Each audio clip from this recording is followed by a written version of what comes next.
Dans la première partie, nous avons exploré l'univers du musée virtuel du prophète Mohammed, paix et salut sur lui, installé ici à Dakar.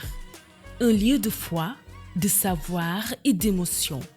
Dans cette deuxième partie, nous revenons sur les origines de ce projet, son créateur, les personnes et les idées qui ont permis à sa réalisation. À travers les paroles reçues, une vision se dessine, celle d'un hommage profond et universel au dernier des prophètes. Le musée, au début, a commencé par une personne qui s'appelle Dr Nasser Ibn Musfir al-Zahrani al-Qurashi. C'était ses opinions, ses idées qui a commencé ça. Et après avoir consacré sa vie pour ses opinions, ses idées, cet objectif-là, c'était, je pense que depuis 2007, et après avoir écrit tous ses livres, tous ses encyclopédies, en sachant que c'est plus de 200 encyclopédies, il a commencé à travers Ligue du monde islamique et l'État saoudien, par son Altesse royale, roi Salman Ben Abdelaziz. Dr Nasser a essayé de faire ça d'une manière virtuelle maintenant.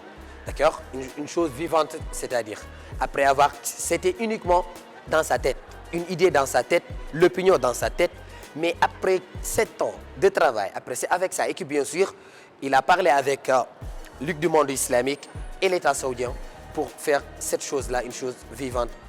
Ici, on a la biographie du prophète Mohammed ibn Abdullah sallallahu alayhi wa sallam d'une manière générale, plus détaillée même. Ici, je dis toujours, on ne peut pas avoir une chose palpable du prophète Mohammed sallallahu alayhi wa sallam, mais tout le monde savent que ses compagnons, ils n'ont absolument rien laissé de tout ce qui concerne sa vie. Et dans ce musée-là, on a essayé de mélanger la technologie moderne et la biographie du prophète Mohammed sallallahu alayhi wa sallam. Et donc ici, le visiteur va trouver des choses pour la première fois. Par exemple, la description physique du prophète alayhi salatu wassalam dans une seule et unique encyclopédie, ça c'est pour la première fois dans l'histoire. Sa nourriture alayhi salatu wassalam, tout ça se trouve dans des livres, dans plusieurs livres, mais dans un seul livre ou bien dans une seule encyclopédie, c'est pour la première fois. Et bien sûr, autre chose, par exemple, la chambre prophétique, là où se trouve sa tombe alayhi salatu wassalam, avec les montages 4D, ça c'est pour la première fois aussi dans l'histoire de l'humanité. Bon, disons, c'est la biographie du prophète Mohammed sallallahu alayhi wa sallam, parce qu'on a un endroit pour le prophète alayhi salatu wassalam. Aussi, on a ces outils, bien sûr que ce n'est pas authentique, mais ça c'est autre chose pour les visiteurs. Aussi, la chambre du prophète sallallahu alayhi wa sallam, la chambre digitalisée avec les montages 4D, là c'est autre chose pour les visiteurs, franchement. On a eu des visiteurs depuis France, Allemagne, et des visiteurs sous la région aussi, Cameroun, Burkina Faso, les autres pays bien sûr, et aussi depuis l'Amérique, on a eu des visiteurs depuis l'Amérique du Sud, Brésil et ces îles qui se trouvent là-bas. On a eu beaucoup de visiteurs, bien sûr, hors Sénégal. Et comme vous le savez, Sénégal, c'est la porte dans l'Afrique de l'Ouest, l'Afrique subsaharienne peut-être d'une manière générale.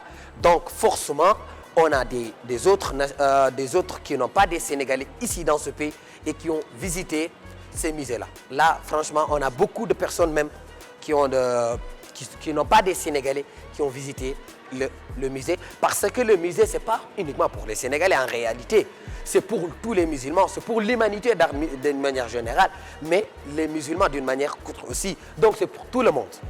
Donc on ne distingue pas ici les Sénégalais et les autres, c'est pour tout le monde et pour tous les musulmans, et particulièrement la jeunesse africaine.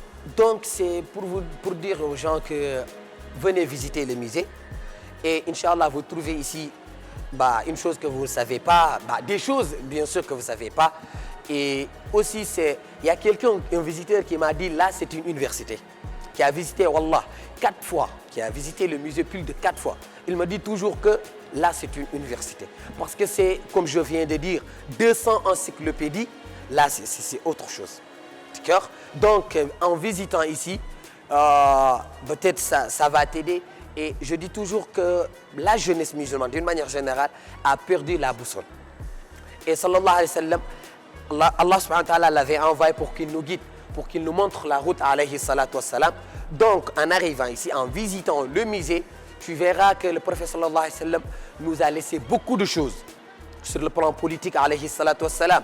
Bah, plusieurs choses, je ne peux pas préciser les domaines, c'est plusieurs domaines. Et chacun et sa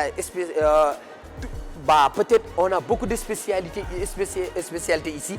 On a les domaines, le domaine d'éducation, domaine d'enseignement, politique, beaucoup de choses. Donc, en visitant ce musée-là, tu verras toutes ces choses-là.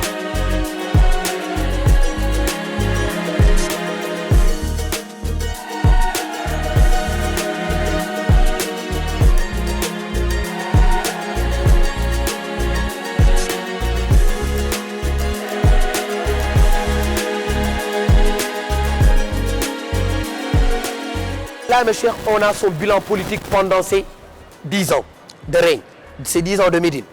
Quand je fais comme ça, on a ce qu'il a réalisé, alayhi salatu wassalam, sous ce ministère-là. Ministère des Affaires étrangères et les Sénégalais à l'extérieur peut-être. On a, sallallahu alayhi wa sallam, avait des ambassadeurs. Le prophète sallallahu alayhi wa sallam avait des envoyés, des délégués, des émissaires et des négociateurs, sallallahu alayhi wa sallam. Et les affaires militaires aussi, sallallahu alayhi wa sallam, avait des commandants, des porteurs de la bannière, des soldats. Aussi la gestion de la guerre et des renseignements, sallallahu alayhi wa sallam. Et là, la cour prophétique, là, on a ces ministres, alayhi salatu wa salam. Là, regardons. Ces confidents, sallallahu alayhi wa sallam. Ces conseillers sont là. Tu fais comme ça. Disons, c'est son gouvernement, alayhi salatu wa salam. Là, mes chers, on a les droits des non-musulmans en l'islam. Vous savez, nous vivons avec eux. Donc, en tant que des musulmans, il faut savoir leurs droits envers nous et nos devoirs envers eux.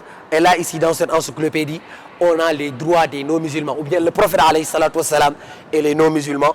Là, on a, par exemple, invoqué Allah subhanahu wa ta'ala de les guider, certifiés, bien sûr.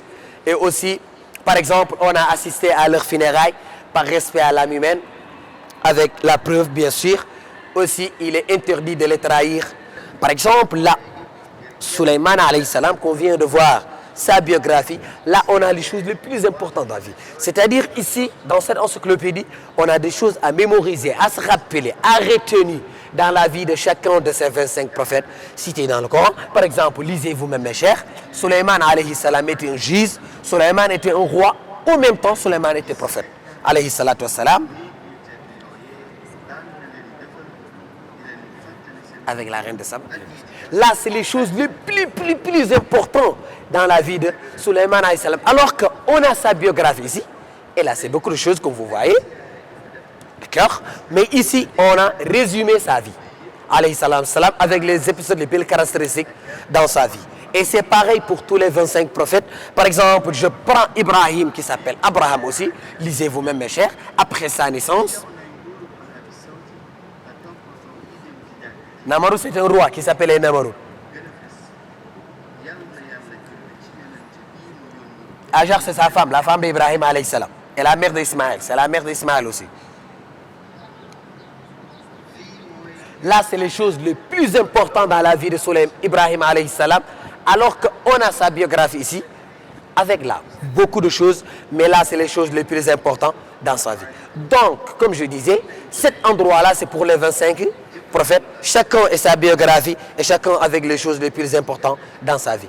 Par exemple, là, Souleymane alayhi salam, qu'on vient de voir sa biographie, là on a les choses les plus importantes dans la vie. C'est-à-dire ici, dans cette encyclopédie, on a des choses à mémoriser, à se rappeler, à retenir dans la vie de chacun de ces 25 prophètes cités dans le Coran. Par exemple, lisez vous-même mes chers, Souleymane alayhi salam était un juge, Souleymane était un roi, en même temps Souleymane était prophète.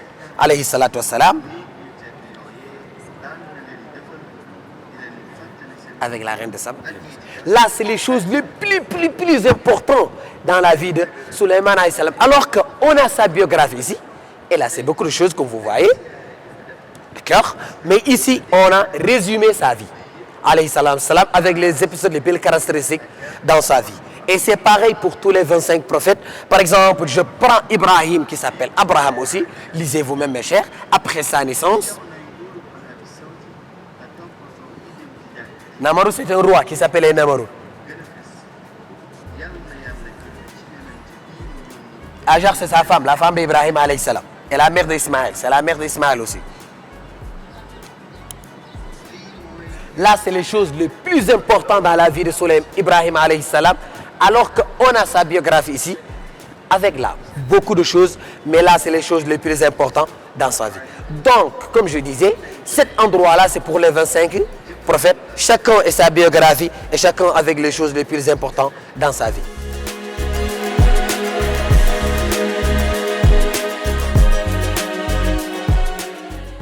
À travers cette rencontre, on comprend que ce musée est plus qu'un lieu à visiter.